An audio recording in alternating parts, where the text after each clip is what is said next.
Hello, we're at day 5.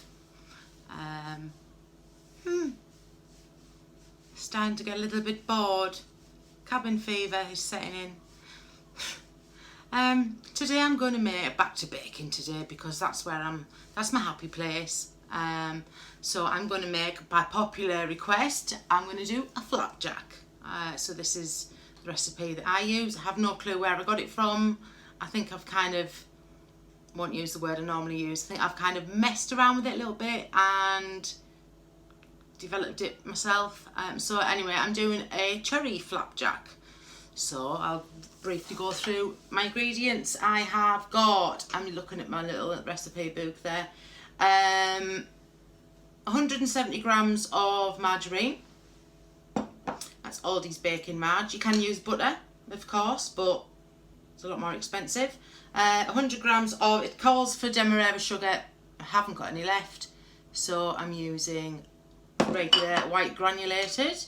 I'm going to be using 4 tablespoons or 60 ml of golden syrup. I have got 275 grams or 10 ounces of rolled oats. These are the Tesco's ones, Growers Farm or something. I don't know, they're like less than £1 for a big bag.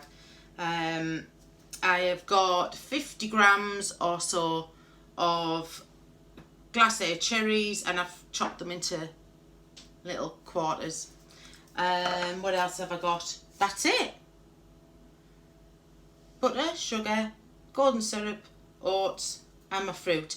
I do often make these with dried apricots, which are lovely. They are really nice if you put in like pumpkin seeds or pine nuts, sliced almonds, anything at all. They're really, really lovely. So I've got a quite heavy saucepan. There we go. And in there I'm going to be putting my marg, because we want this to melt with the sugar. And with it being granulated, it'll probably melt down a little bit quicker than if it was demerara.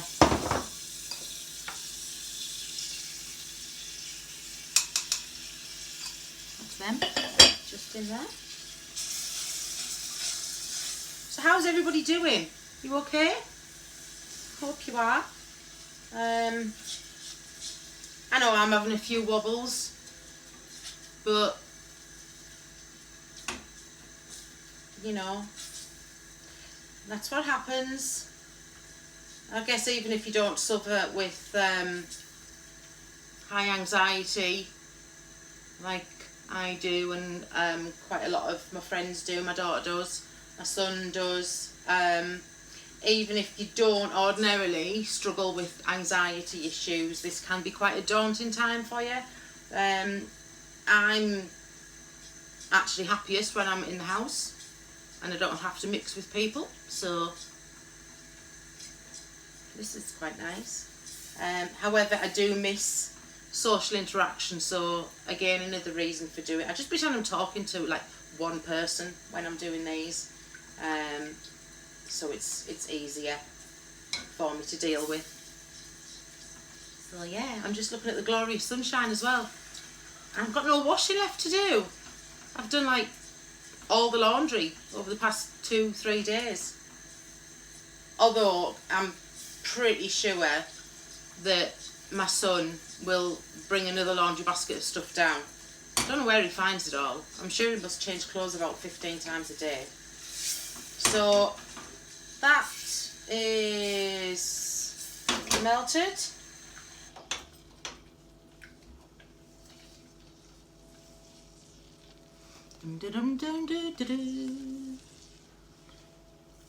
Nicely melted. So into my large bowl, pop my 275 grams of oats,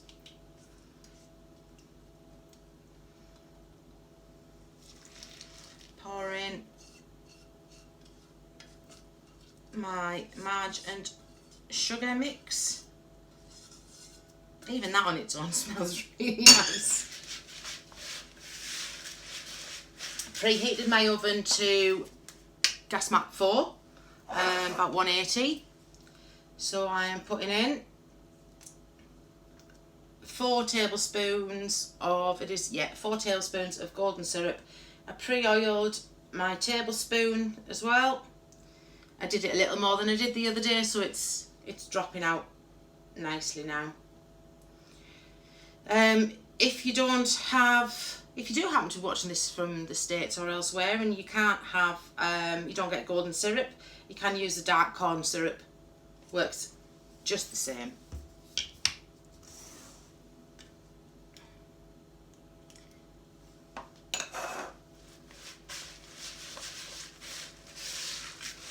So just giving that a really, really good stir. Get everything combined.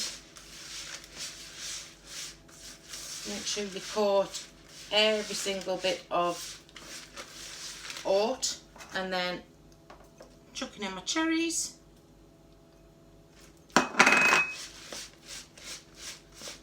I'd suggested putting in sliced almonds in with these cherries, so we kind of had like a cherry bakewell-ish flapjack. Husband said no thank you, let's just go for cherry. So that's what we're doing.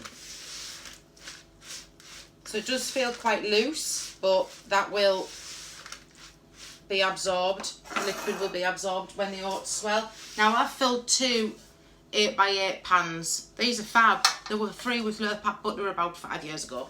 I've done 2 because I'm not sure how deep it's going to go.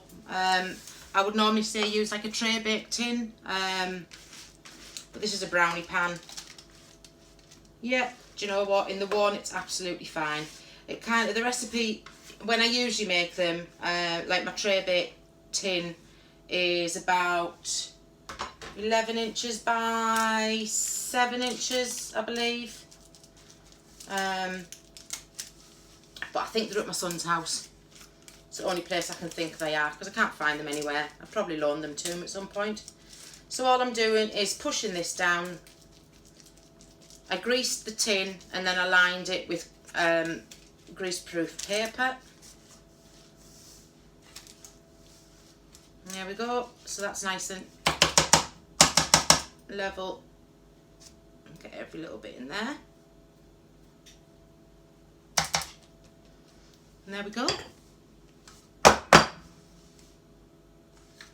And that's just to go in the oven. Middle shelf for approximately, let me double check, 20 to 25 minutes. So I'm going to give it 20 minutes and then check it, see how it goes. I'll be back soon. Bye. So there we go, we're beeping. These have actually had an extra 9 minutes, so instead of the 25 they've had 29, because they weren't browning as much as I would have liked them to.